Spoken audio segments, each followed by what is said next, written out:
There are about a quarter of Republicans who think that he tried to subvert democracy, that what he did on January 6th was wrong. And these may be Republican-leaning independents, but they have a choice. I mean, they have a real choice, and they can be, they are Biden's best hope, I think, of offsetting what is likely to be some of these blue-collar, non-white erosion.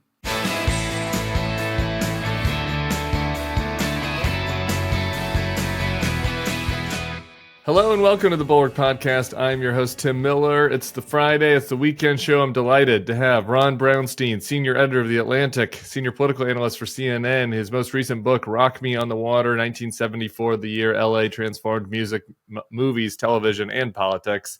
Hey, Ron, how's it going, man? Thanks for doing this. Tim, good to be here. Last time I saw you was at the Austin Tribune Fest, and you guys had like a turnaway crowd. You had practically you had groupies in Austin. We do have Bulwark groupies. It's not really the demo, in my mind, when I think about, Rock Me on the Water and like having groupies, there would be like, early 20-something gay men, kind of throwing their shirts at me. That wasn't exactly the vibe, but we appreciate all of our supporters, no matter the demo. It may have been literally the same people, though, who were like the early 70s groupies in their 20s. It may have been the same people. May have been the same people, but again, Austin had kind of a music scene, obviously, going at that point, too. So, it could have been.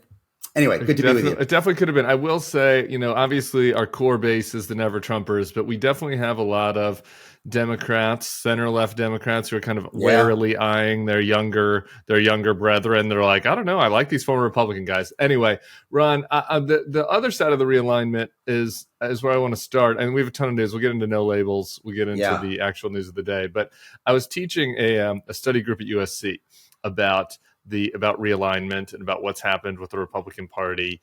And I was going through, the source docs, supporting documents, and going through articles to give to the students to read. And I basically came down to the conclusion that really they could just read Ron Brownstein and they didn't have to do it. They didn't have to read anybody. Like all of the ones that I wanted to send them were from you, basically. So I talked to just at the biggest picture, before we get to the news, is that realignment still happening? Is it over? Is it, where do you think we are? And I think 24 is going to give us a really good sense of where we are and what is legit and grounded and what may be kind of froth in people's reaction. We know that, the basic lines of division in American politics are geographic and demographic. Democrats, you could draw an imaginary beltway. I'm sure you looked at this before, around every major metro area in the country.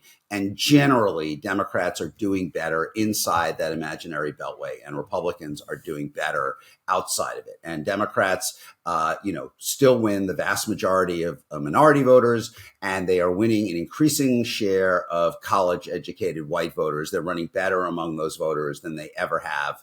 And I'm not sure, by the way, that Biden has tapped out on those voters for reasons we can discuss. I think it's likely he's going to run even better with them in 24 than he did in 20. Republicans, the Republican coalition in the 21st century has been centered on the voters who feel most disconnected, most alienated from the ways the country is changing: non-urban voters, non-college white voters, evangelical Christians, and other really religiously devout voters. The twist that has emerged really under Trump, not so much in 2016, but in 2020 and to some extent in 2022, is that the educational and gender divisions that have long been familiar among whites are increasingly visible among non-whites. And that is a critical change. And it is probably the change that has propelled Trump into the lead that he has in most polls, not all polls at this point. So basically, the story among whites is that if you drew quadrants, on education and gender, and you divided the white voters into four groups by education and gender: college educated men, college educated women, non-college men, and non-college women. The most Republican group are those without a degree who are men, non-college men. The most Democratic group are the college educated women. The non-college women, very importantly, lean toward Republicans. The college men have grown more Democratic. This has been the basic structure of politics among whites for really since the 90s, late 80s. Tim, in the 90s, pollsters used to call that quadrant the Brownstein crosstabs because I would always demand it before it was so common. And what's really happening in this election is that the same kind of quadrant-like behavior is showing up among non-white voters. And Trump is making a lot of gains among non-college, non-white men. The college non-white women are growing and Democratic, but the other groups are kind of in the mix. So basically, we've had this, restructuring, reconfiguring of the coalitions that goes back. I would say our modern era began in the 92 election since then. Although some of this behavior obviously goes back to the 70s. And the new twist we are seeing is the potential for Trump. Oh, why didn't you choose Buchanan?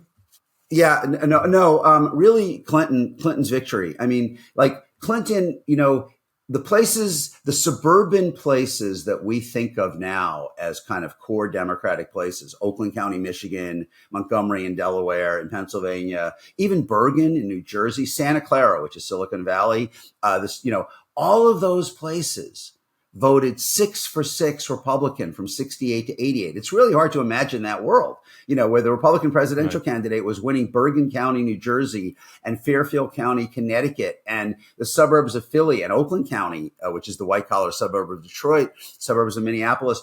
But in 92 is when they flipped, So like if we take the long arc, maybe we go back one step,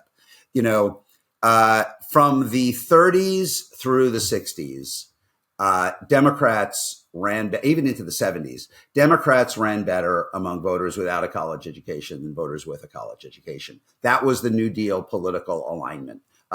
Every Democratic nominee from Stevenson through Carter ran better among white voters without a degree than white voters with a degree. The Democrats were the party of people who work with their hands. Republicans were the party of people who wore a tie to the office. And that world began breaking down in the 60s, obviously with the Civil Rights Act, and then really in the 70s with all of the kind of follow-on issues of busing and affirmative action, and later guns and same-sex rights and abortion. And you got to a world where those non-college whites, famously described as Reagan Democrats in 84, became the backbone of the Republican Party.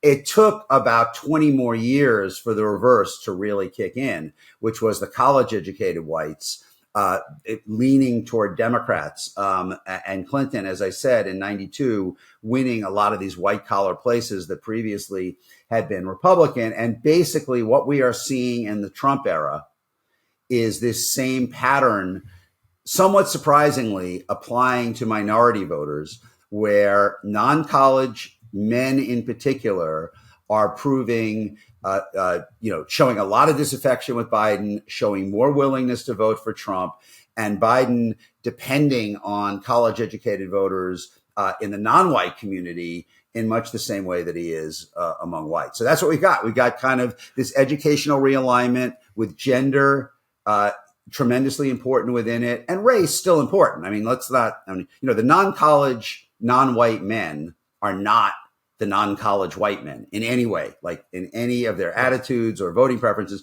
but they are showing a lot of receptivity to Trump, and his breakthroughs in that community is probably the most important change for him from 20 to 24. And for Biden, the question will be whether he can offset it with even further gains in those white collar places Democrats first kind of planted the flag in under Clinton. Okay, so a lot to chew on there. I want to, but just speaking on the non-college voters of color, non-college Black voters in particular, and I guess Latinos. What is your and maybe Latinos are different than Black voters. Maybe we should just focus on non-college Black voters. But is your sense that Trump has some unique appeal there just because of his kind of celebrity and the fact that he doesn't come off as a Christian conservative. He doesn't. It's kind of hard to imagine Ted Cruz, having the same ability to kind of move that realignment. So do we think that's a one-off, or do you think that this is part of this long history that you're talking about, of a 70-year history where just inexorably working class people are moving more towards the Republican Party? Right. It's a really good and important question. And the honest answer is that we can't entirely know until Trump leaves the scene. First of all, a big part of it this year is not candidate specific or ideology. It's just discontent over the economy. I mean, these are voters, both Black and Hispanic working class voters, like any voter living at or below the median income, is really feeling the pressure of inflation to a greater extent than white upper middle class Americans are, for whom it's an inconvenience. This is more of an existential challenge. I think there are a lot of pollsters who think that Trump has kind of an outlaw persona, like I don't give a hoot, We can do the F word here. Yeah, I mean, and that gives him a, that there is a certain segment of particularly younger non-white men who find that kind of attractive. I think the evidence is much more mixed on there being a fundamental ideological realignment among these voters. I go through some of those numbers in my Atlantic story today, and pretty much broadly across the non-white community, voters agree with the statement, for example, that the Republican Party has been taken over by racists. They support gun control. They support legal abortion. They are taking harder positions on immigration, maybe somewhat surprisingly. They do show some ambivalence about the transgender rights issues, but there is not like a big cultural disaffection from the Democrats. I think it's more economic discontent. In this story today, I talked to a guy, I don't know if you ever talked to him, named Matt Morrison, who runs this thing called Working America, which is the group that tries to organize blue collar workers who are not in a union. Okay. And they do a tremendous amount of door to door canvassing in communities of color, working class communities of color, exactly what we're talking about. And he said to me, the voters moving toward Trump are not MAGA Republicans. They are voters who don't see a reason to vote for President Biden, right? That is, they're very different still than the non-college whites in their views about most things. But that, there is a real risk this year. And I do think, if I had to bet, the floor has been raised for Republicans with non-college men of color, partially just like a cultural thing, like a bigger share. Put it this way: the share of non-white men of color who identified as conservative was always higher than the share who voted for Republicans. There was kind of a cultural barrier there. And I think now the evidence is that more of those working class conservative minorities are willing to vote Republican. That will probably outlast Trump. But I do think it's being inflated or enlarged this year, both by inflation and by his personal appeal. Yeah, the article, by the way, in the Atlantic said today how Trump is fracturing minority communities. The other factor in that group, to me, that I think is interesting to monitor is RFK. Right. And if you look at, I think that there's mixed feelings about RFK, about who he hurts. Unlike some of these other third party options out there, it's a little bit more opaque with him. RFK obviously has some core anti-vax, anti-establishment types that would maybe hew more towards Trumpiness in a way. But this demo that you're talking about, non-college, non-MAGA, Black men, Hispanic men, that are unhappy with the economy. He might be an off-ramp for them, and maybe, who knows, but you would assume, just based on the numbers, that on balance, come November, at least a greater proportion of that share, if it's a two-way, head back to Biden, just because of the trends. RFK gives some of them an option in a way that might hurt Biden. What do you think about that theory? Yeah, I completely agree. I think, first of all, I think our mutual friend Bill Kristol tweeted that today was RFK's speech in the real the original in RFK Indianapolis. After the non-juiced murder. RFK. Exactly. I think what you're describing in Indianapolis that he gave that beautiful speech, quoting Aeschylus off the top of his head, which probably neither of us would be doing in the same circumstances.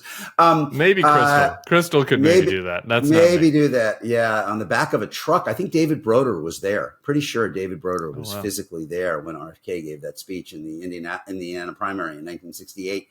But yeah, I agree. I think anything that lowers the number that you need to win benefits Trump. I mean, I can't get too deeply myself into these analyses of like who it draws, who these candidates draw more from, because I think it varies so much from poll to poll. We're talking about a small number of people. It's hard to get a handle on.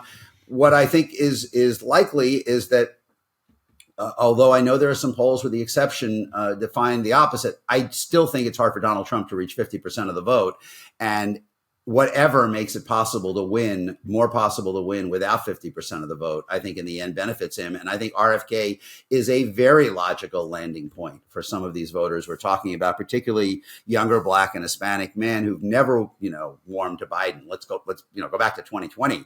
I mean, he was not exactly, quickening the pulse of a lot of these voters. It's unclear to me how many will vote. I mean, their turnout, as I point out in the story today, their turnout is much lower than any other group. If you think of my 4 quadrants, the other 3 quadrants of non-white voters turn out at much higher levels, and then the white quadrants turn out at higher levels. So I'm not sure, if they're not usually enthusiastic about Trump and they dislike Biden, some of them won't turn out, and some of them will vote for RFK Jr. I think it is a problem for Biden where he gets on the ballot. Like, I think Nevada is a state where he's on the ballot. Yeah. And Georgia, given what we are seeing with Hispanic voters, that could be a challenge for Biden. Now, in a place like Nevada, you have a structure. You have the Culinary Workers Union. You have the remnants of the Reed machine that can kind of educate people. But yeah, I agree with you. I think. Do you share? I'm just looking at the demos. I'm sure you've looked at this more closely than me. Of the 6 main swing states, Nevada and Georgia, do you think are the ones that are the most worrisome for Biden based on demos?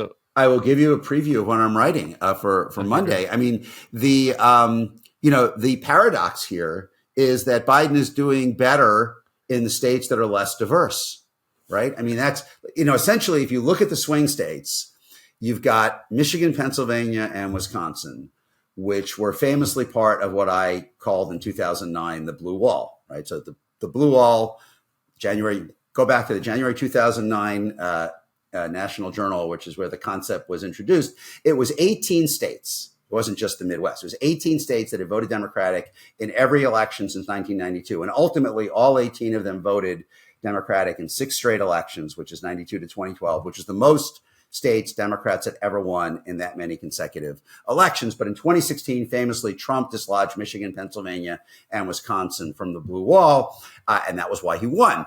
And then in 2020, Biden won them all back, as well as breaking through in Arizona and Georgia and winning Nevada for the 4th consecutive time, I think, since 2008. Well, if you look at the polling now, as I said before, Biden, in a way that we have not focused on, is essentially holding his white vote from 2020. He's doing slightly better in many polls among college whites, not that much better, but slightly better. And he's surprisingly sort of where he was among non-college whites from 2020. You would think, given the inroads Trump is making among non-college non-whites, that Biden might be slipping back down to the Hillary Clinton level among the non-college whites. It's not happening. And as a result, given that Michigan, Pennsylvania, and Wisconsin are overwhelmingly white states, where, minorities are less than 20% of the vote, I believe, in all 3 of them. He's kind of, standing his ground there, with the exception of Michigan, Pennsylvania, Wisconsin, definitely. But if you look at Arizona, Nevada, Georgia, North Carolina, those are places where the decline among minority voters really bites him, and if it lasts all the way to, the finish line, these are states where he's polling in the mid 40s among Hispanics in Arizona and Nevada, and he's only getting 70, 75%, maybe on a good day, 78, 79 among the Black voters in Georgia and North Carolina, and he can't survive that in those places. I was going to say the Rust Belt path, somewhat surprisingly, actually looks better right now for Biden than the Sun Belt path. The problem is he's got kind of unique problems in Michigan, and he's got to figure out a way around them because replacing Michigan is not easy for a Democrat. Yeah. I want to get to the unique problems in Michigan, but I want to go back to Arizona first because a group that is kind of implicit in what you're talking about, something that I obsess over because it's not really in vogue to be like, who we really should care about? College-educated white men, the forgotten group, college-educated white men. But as you said, that Biden still has room to gain. This does seem to be the spot, right? In Phoenix suburbs, and maybe it is also relevant in Michigan, frankly, and everywhere. It's relevant everywhere.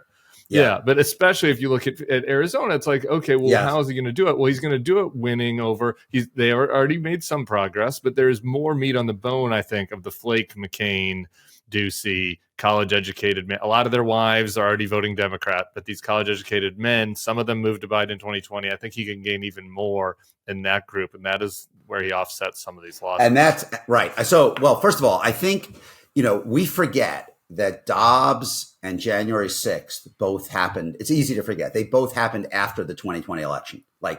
Dobbs had not happened at that point. And if you look at 2022, I point this out in the story today. If you look at the governor's races in the key swing states of 2022, the first election where Biden, that was held after Dobbs, the Democrat did even better among college white women than Biden did in 2020. And that suggests there is, in fact, room to grow. I mean, there is room for him to grow. And I didn't put this in the story, but he also did better in those states. Not he, I'm sorry. The Democratic gubernatorial candidates in 22 did better than Biden did in 20, also among college white men. Whitmer ran 6 points better than he did among college white men. Josh Shapiro, 7 points better. Evers, 4 points better. Even Katie Hobbs, 3 points better, to your point. I was going to ask you about Hobbs. I was like, those other ones are good candidates. Right. But even Katie Hobbs is running better than you, that is a good sign. That's a reason to grow. So there, I think there is the possibility. I think the likelihood is that he will run better among college white women. The men are a little harder to parse because they are pretty down on Biden's performance, particularly about inflation. But college white men are not exactly, they are essentially the most privileged group in the economy, right? And, they are the most likely to have a 401k. So there is good stuff that is happening in the economy. They don't like Trump. They don't like the idea of a national abortion ban. I think, Tim, Democrats would be happy to hold their serve with not decline with college white men and try to gain a few more points out of the college white women. Improving among them would be interesting. Kelly also in Arizona ran better among them than Biden did. So there is an opportunity there, but I do think they are pretty down on Biden's performance. So that might limit the upside, even though they don't like Trump. I think there's room to grow because I think about the cafeteria room of politics, and it's like, they might be texting with their other dad buddies about how they're annoyed about the economy, but they don't want to have to listen to their spouses and their other friends and the other people in their lives talk about Donald Trump anymore. They're done. They don't want the pressure. They don't want to be called racist. Some of them are like, okay, I'll vote for the Republicans down ballot, but I'm not going to vote for this guy. And I think that there's some room to grow with that type of Wall Street Journal man. And what's really interesting about the barometer of that question is the increase, the improvement in Trump's retrospective job approval, where you are seeing his, in a variety of polls, like the Wall Street Journal thing that came out last week, where they did all these swing states. Or was that this week? I mean, the weeks are blurring. This week, Trump's retrospective job approval was at 50%. He never got to 50% as president. And it really is going to be in these white collar communities. I think above all, it is going to be critical to remind the men what they didn't like about Trump the first time. Because right now, what's improving Trump's retrospective job approval is the comparison with Biden on the economy and the border. And so they're thinking stopping in January of 2020 in terms of their assessment of his presidency. But basically, I had more money in my pocket. Things didn't cost as much. The border wasn't out of control. Trump did a better job. I think what you are describing is very possible, that it can again be culturally unacceptable to vote for Trump, especially given the things he's saying and doing in this campaign, which are pretty consistently radical and extreme. But those elements of the package that you get with Trump have to become more central to the discussion than they are right now. All right. We're running out of time, so rapid fire through a couple of these. Michigan, I'm noticing you've been whatever we're calling it, tweeting about concerns about Biden's about the Israel issue and how it's hurting him among core demographic groups. Obviously, Michigan is where this most acute. What's your sense for the impact potentially of Gaza on Biden's coalition? Yeah, it's like a convergence of a lot of bad things. First of all, the important point.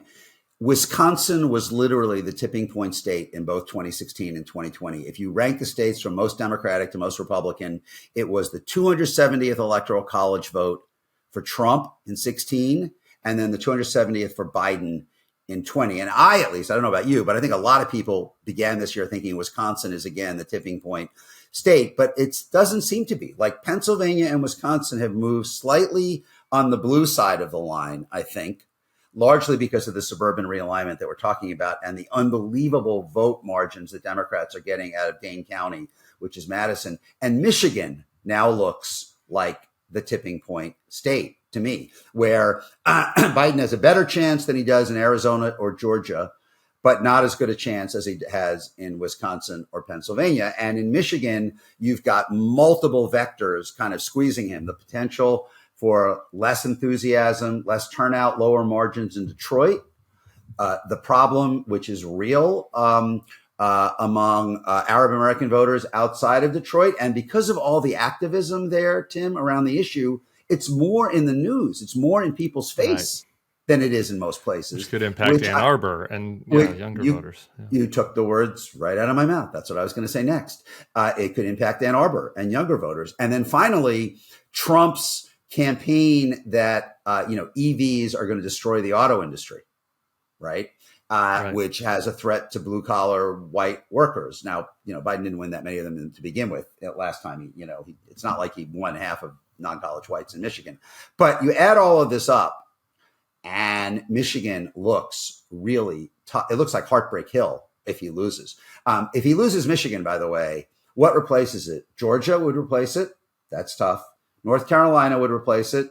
That's tough, but intriguing for Democrats, given the very extreme gubernatorial candidates. Or he would have to win both Arizona and Nevada. Your neighbor, James Carville, said to me for this story that's coming out in a couple days, if you win Michigan, Pennsylvania, and Wisconsin, it's pretty safe. You're going to win.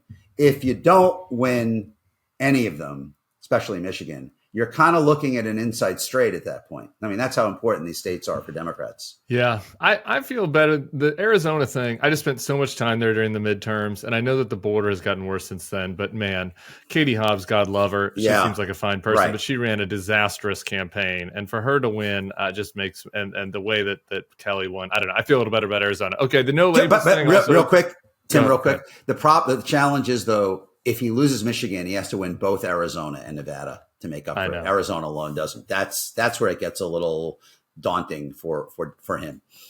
Indeed. And Nevada worries me. Okay. The no labels thing, though, just really quick, is objectively good news. A little dance on that grave. I mean, that was all the people that are interested in no labels are part of this realignment conversation, right? There were people that were going to be moving to Biden anyway.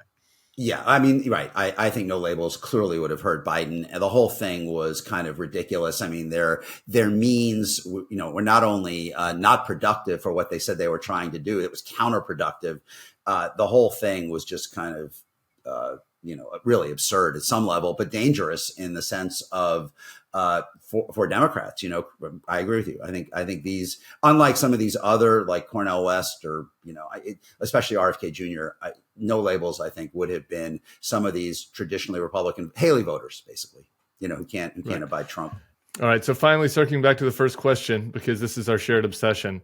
So let's just say we get the hamburger from heaven, okay, and Donald Trump disappears from our lives, and hypothetically speaking, and this realignment, in in my view, it's done. It has already continued, and that what happens after that will be some form of MAGA. Maybe it won't have all of Trump's crazy, personal issues, but like the directionally, the way that he's moved the party, that is something that's not reverting.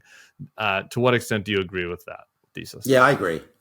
I think at least for any foreseeable future, like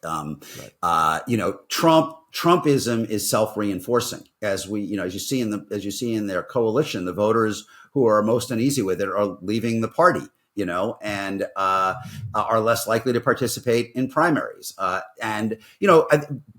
so yeah, I don't think, and if you look at the behavior of younger Republican politicians, they are almost entirely recasting themselves in this mold. And I do think it becomes a critical issue for 24 and beyond, because if you are a Republican leaning voter, a white collar voter who, prefers Republican policies on the economy, probably prefers Republican policies on the border, and crime, and think Democrats are a little too liberal, you also tend to support, a robust role for America in international affairs.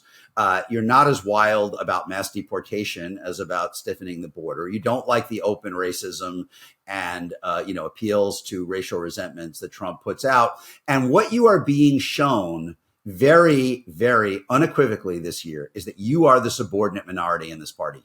You do not have control about where it's going. A majority of House Republicans and a majority of Senate Republicans have now voted against aid to Ukraine.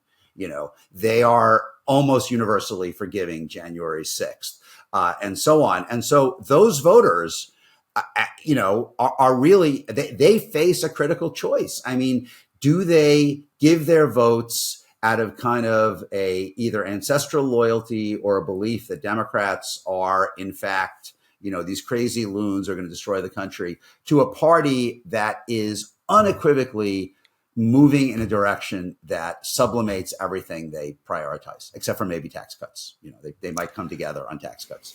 So yeah, do they stay part of that party? I mean, do the Haley voters vote for Trump after the case that she made against him? And she didn't even go to some of the things that, some of those voters believe about his behavior. There are about a quarter of Republicans who think that he tried to subvert democracy, that what he did on January 6th was wrong. And these may be Republican-leaning independents, but they have a choice. I mean, they have a real choice, and they can be, they are Biden's best hope, I think, of offsetting what is likely to be some of these blue-collar, non-white erosion.